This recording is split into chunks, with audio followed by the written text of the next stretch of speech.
안녕하십니까. 3월 14일 월요일 말씀 묵상 함께 시작하겠습니다.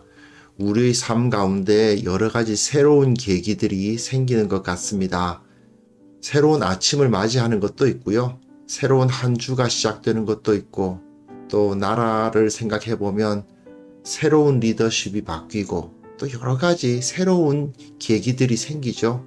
그때마다 주님께서 우리를 붙들어 주시고 주님께서 시작부터 끝까지 인도해 주실 것을 간절히 기도하는 마음으로 시작했으면 좋겠습니다. 오늘 하루 시작하면서요, 여호수아 24장 14절부터 18절까지 말씀 보겠습니다. 그렇게 본문이 길지 않고 특별한 메시지라고 볼 수는 없습니다만은 매우 중요한, 어떻게 보면 우리 신앙의 핵심부를 지적하고 있는 메시지라고 할 수 있는데요. 이 본문 통해서 하나님께서 우리에게 무슨 말씀을 하고 계시는지를 찾기를 바랍니다. 함께 말씀 보겠습니다. 그러므로 이제는 여호와를 경외하며 온전함과 진실함으로 그를 섬기라. 너희의 조상들이 강 저쪽과 애굽에서 섬기던 신들을 치워버리고 여호와만 섬기라. 만일 여호와를 섬기는 것이 너희에게 좋지 않게 보이거든 너희 조상들이 강 저쪽에서 섬기던 신들이든지 또는 너희가 거주하는 땅에 있는 아모리 족속의 신들이든지 너희가 섬길 자를 오늘 택하라. 오직 나와 내 집은 여호와를 섬기겠노라 하니 백성이 대답하여 이르되 우리가 결단코 여호와를 버리고 다른 신들을 섬기기를 하지 아니하오리니 이는 우리 하나님 여호와께서 친히 우리와 우리 조상들을 인도하여 애굽 땅 종되었던 집에서 올라오게 하시고 우리 목전에서 그 큰 이적들을 행하시고 우리가 행한 모든 길과 우리가 지나온 모든 백성들 중에서 우리를 보호하셨음이며 여호와께서 또 모든 백성들과 이 땅에 거주하던 아모리 족속을 우리 앞에서 쫓아내셨습니다. 그러므로 우리도 여호와를 섬기리니 그는 우리 하나님이심이니이다. 네, 여호수아서가 이제 거의 끝나가고 있습니다. 정착하면서 하나님과의 언약을 새롭게 하는 이야기로 끝나고 있죠. 특별히 오늘 본문은 이 언약을 갱신하는 부분, 23장과 24장에서 가장 확실하게 이들이 언약을 맺는구나 하는 것을 보여주는 부분이라고 할 수 있겠습니다. 그런데 이 본문에서 말입니다, 신앙생활을 하다 보면 이 설교자들이 오직이라는 말을 자주 쓰잖아요. 이 오직 이런 말은 사실 다른 것은 다 거부되고 하나만 한다는 거 아니겠습니까? 다른 건 안 한다. 이것만 한다. 오직 하나님, 오직 예수, 오직 성경, 오직 진리, 오직 은혜, 이런 말들을 계속 하는데 웬 오직이 이렇게 많냐? 오직이 여러 개 있으면 오직이 아닌 거 아니냐? 그렇게 생각할 수도 있지만 워낙에 하나님의 진리라는 것이 크다 보니까 그 진리의 다양한 측면이 있죠. 하지만 그 다양한 측면에도 불구하고 여러 단어의 오직이 붙지만 결국 하나 아닙니까? 하나님, 예수 그리스도 한 하나님이시잖아요. 그 하나님의 진리, 그 하나님의 진리가 기록되어 있는 성경, 그리고 그 성경이 말하고 있는 은혜, 그게 결국 하나밖에 없거든요. 왜 이렇게 오직이 강조될까? 결국 신앙생활이란 것은 언약 위에 세워져 있기 때문에 그래요. 언약, 이 언약이라는 말이 상당히 중요해지는데요. 언약이란 것은 사실상 결혼과도 같습니다. 신랑은 이 한 여인에게만 신랑이 되잖아요. 신부는 이 한 남자에게만 신부가 됩니다. 다른 남자에게도 아내가 될 수 있다거나 다른 여자에게도 남편이 될 수 있다거나 이건 불가능하죠. 바로 그겁니다. 오직 이 사람하고만 함께 하기로 언약하는 거, 그게 결혼이고 그게 바로 언약이에요.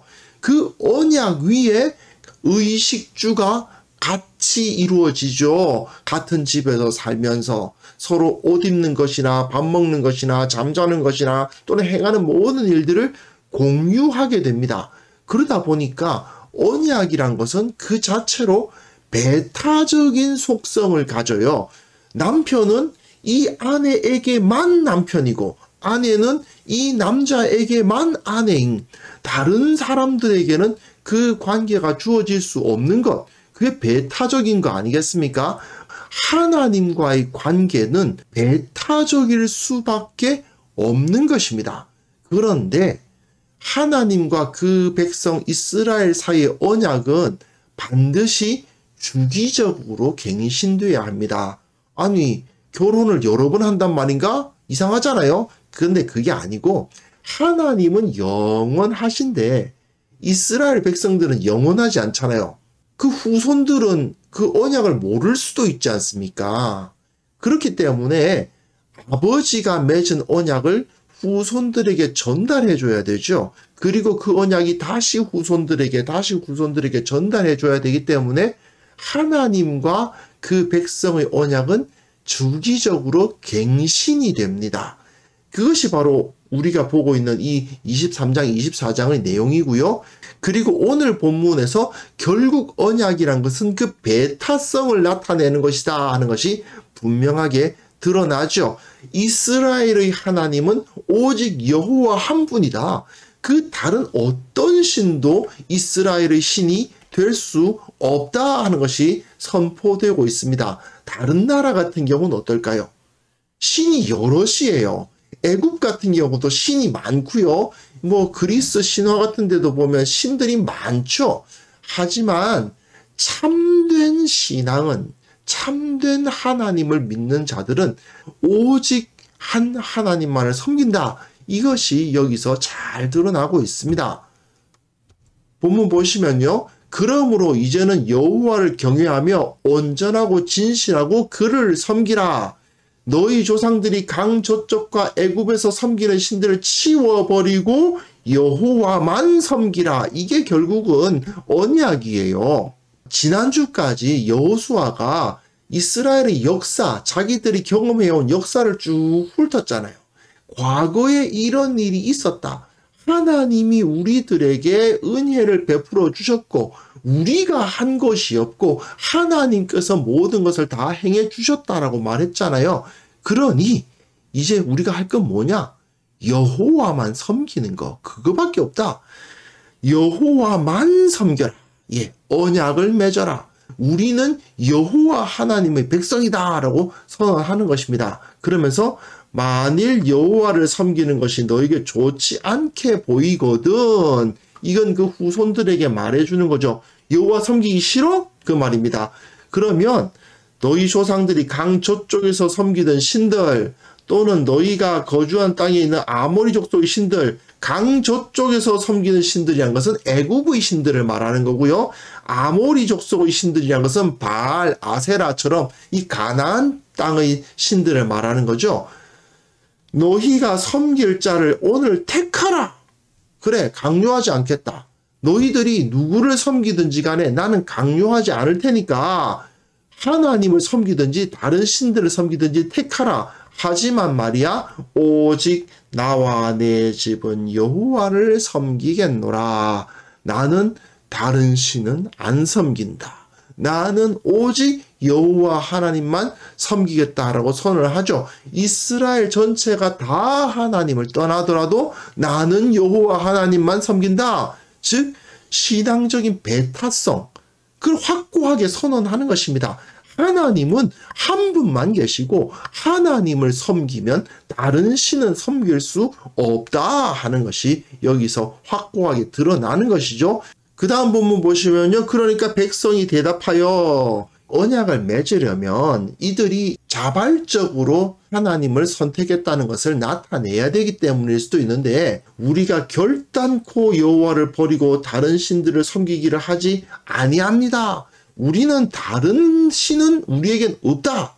확실하게 그 배타성을 세우고 있죠. 왜? 이는 우리 하나님 여호와께서 친히 우리와 우리 조상들을 인도하여 애굽 땅 종되었던 집에서 올라오게 하셨다. 애굽에서 올라오게 하셨다. 구원이죠. 그리고 우리 목전에서 그 큰 이적들을 행하셨다. 능력이 나타납니다. 그리고 우리가 행한 모든 일과 우리가 지나온 모든 백성들 중에서 우리를 보호하셨다. 그렇죠? 구원하시고 능력을 보이시고 보호하셨다. 그리고 또한 우리에게 아모리 족속을 쫓아내셨다. 예, 복을 주셨다. 우리에게 구원을 허락하시고 그리고 하나님의 살아계시다는 증거를 보이시고 그 이적을 보이시고 그리고 우리를 보호하셨으며 또한 우리에게 복을 주셨다. 그러니 우리도 여호와를 섬기리니 그는 우리 하나님이시다. 다른 신은 있을 수가 없다. 그분만 우리 하나님이다. 이 언약이라는 배타성을 이들도 그대로 받아들인다 하는 것이 선포되고 있는 부분입니다. 오늘 본문은 여기까지라서 메시지는 하나밖에 없죠. 오직 여호와 하나님. 다른 어떠한 존재도 우리는 섬기지 않는다. 결혼하기 전까지는 이 남자, 저 남자, 이 여자, 저 여자 만나보면서 내가 누구와 살아야 될까 탐색기도 갖고 할 수 있지만 일단 결혼을 하면 이 남자는 무조건 이 여자하고만, 이 여자는 무조건 이 남자하고만 짝이 된다라고 선포가 되지 않습니까? 마찬가지로 이스라엘은 여호와 하나님의 백성이고 여호와는 이스라엘의 하나님이다. 그래서 그는 우리 하나님이시다. 이게 언약 선포예요.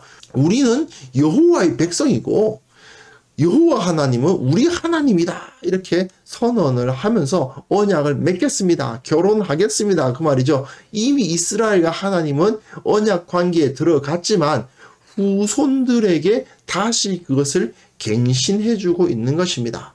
자, 그리스도인은 하나님과 배타적인 관계를 맺고 있습니다. 그러니까 다른 신들을 섬길 수 없어요. 당연해 보이지만 그럼에도 불구하고 묘한 현상들이 일어난다는 것이 문제죠. 그리스도인들은 성경에서 금지한 행위, 주술, 점술, 다른 신들 섬기기 그런 거 할 수 없지요? 그런데도 불구하고 그리스도인들이 가끔 점 보러 간다든지 주술적인 행위를 한다든지 또는 하나님이 아닌 다른 신들의 존재를 두려워하는 경우도 있는 것을 보게 됩니다. 왜 이런 일이 벌어지는 걸까요? 가장 큰 문제가 뭐냐 하면 세상을 살아가면서 어떤 일이 생겼을 때에 그것이 뭐 경제적 문제일 수도 있고요. 또는 건강의 문제일 수도 있고 또는 뭐 사람들과의 관계성 또는 나하고 직접적인 관계가 없음에도 불구하고 아니 하나님이 살아계신데 왜 이런 일이 생기는 거야? 이런 질문을 던지는 그런 경우가 있는데 그럴 때 하나님을 떠나는 마음을 품는 것입니다. 가끔 내 배우자가 실망스러운 행동을 할 수가 있죠. 내 남편이 영 좀 안 멋지다 그런 느낌을 받을 수도 있고 내 아내가 왜 저러지? 그런 느낌을 받을 수도 있고요. 또 남편과 아내가 서로 의견이 안 맞을 수도 있습니다. 하지만 그런다고 해서 저 사람 내 남편 아니야. 저 사람 내 아내 아니야. 그렇게 쉽게 말할 수가 없잖아요. 물론 뭐 결혼관계 깨고 이혼으로 들어가시는 분들도 계시긴 합니다만은 그게 그렇게 쉽게 결정할 수 있는 게 아니잖아요. 언약이란 것은 저 사람이 좀 실망스러워도 저 사람이 좀 못나 보여도 어쨌든 내 남편, 어쨌든 내 아내니까 끝까지 함께 하겠다라고 생각을 하게 되는 거 아닙니까? 그런데 너무나도 많은 그리스도인들이 하나님과 언약을 맺었음에도 불구하고 쉽게 아니 하나님이 살아계신다면 어떻게 이런 일이 있을 수가 있지? 이런 식으로 말하면서 하나님을 의심하고 하나님과의 관계를 끊으려고 생각하는 경우가 있습니다. 특히 이 세상의 풍조가 우리를 하나님과의 배타적인 관계에서 끊어내려고 공격을 많이 하죠. 너희들은 왜 그렇게 배타적이냐? 너네만 진리냐? 뭐 이런 식으로 공격하기도 하고 또 하나님이 존재한다면 왜 이런 일이 일어나냐? 하나님이 존재하면 왜 전쟁이 일어나냐? 하나님이 존재하는데 왜 이런 불평등과 불이익이 나타나냐? 그렇게 이야기를 하는 사람들이 많지 않습니까? 그럴 때 우리가 그것에 대해서 답을 해줄 수 있으면 좋지만 내 능력이, 나의 말씀에 대한 지식이라든지 또는 나의 영성이 그것을 온전히 답해줄 수 없는 수준이라 하더라도 말입니다. 우리는 하나님하고 언약을 맺었어요. 결혼한 것과도 같다고요. 아무리 내 남편이 못나 보여도 내 남편 공격하는 사람이 좋아 보일 수는 없지 않습니까? 아무리 내 아내가 부족한 점이 많아 보여도 내 아내 흉보는 사람을 좋아할 수는 없는 겁니다. 그렇죠? 그와 마찬가지로 하나님은 우리와 언약을 맺으신 우리 하나님이십니다. 가끔은 하나님의 역사하심이 이해되지 않을 수도 있어요.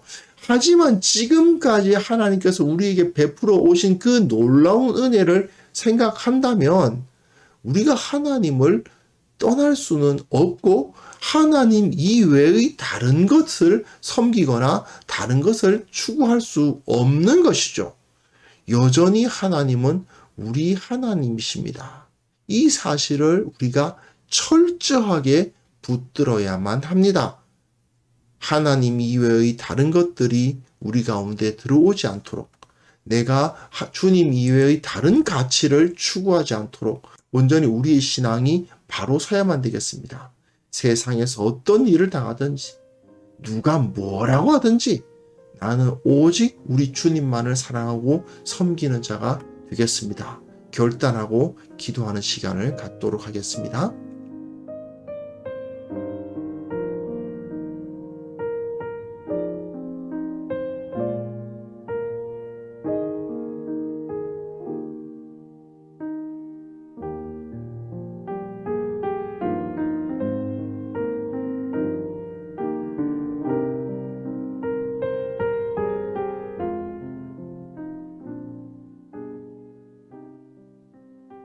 거룩하신 하나님 아버지, 이 세상에서 우리가 어떤 일을 당하고 어떤 현상을 보고 어떤 공격을 당한다 하더라도 나는 오직 하나님만을 사랑하고 오직 예수 그리스도 우리 주님만을 섬기겠다고 고백하는 자들이 되게 하여 주옵소서. 우리의 믿음이 흔들리는 일이 없도록 주께서 붙들어 주시고 결코 주님을 떠나지 않는다. 주님께서 내게 베풀어 주신 그 은혜를 결코 잊지 않는다라고 다짐하는 우리 모두가 되게 하여 주시기를 원합니다. 특별히 교회를 위해서 기도합니다. 교회가 신앙적인 순수성을 다시 한번 확보해야 되겠습니다. 오직 예수 그리스도, 오직 말씀, 오직 진리, 그것을 결코 떠나지 않도록 도와주시고 세상적인 방식들, 세상적인 가치관들이 교회에 결코 들어오지 않도록 한치도 그 진리에서 벗어나지 않도록 주께서 지켜 보호하여 주옵소서. 주님, 이 세상이 하나님 이외에 다른 것들이 대단해 보이고 그것들을 섬기려 하고 있지만 우리 주 예수 그리스도의 복음과 그 하나님의 진리와 이 성경의 진리 외에는 다른 것이 없다는 것을 저들로 하여금 깨닫게 하여 주옵소서. 예수 그리스도의 복음 앞에 저들이 무릎을 꿇고 항복하는 역사가 일어날 수 있도록 주님 이끌어 주시기를 원하옵고 바랍니다. 주님, 새롭게 시작되는 한 주 주님께서 지켜 보호하여 주시고 새롭게 시작하는 오늘 하루가 온전히 기쁨으로 가득 차게 도와주시고 어떤 어려운 일을 당한다 하더라도 그 모든 것 가운데서 주님을 발견하는 우리 모두가 되게 하여 주옵소서. 예수 그리스도 이름으로 기도합니다. 아멘.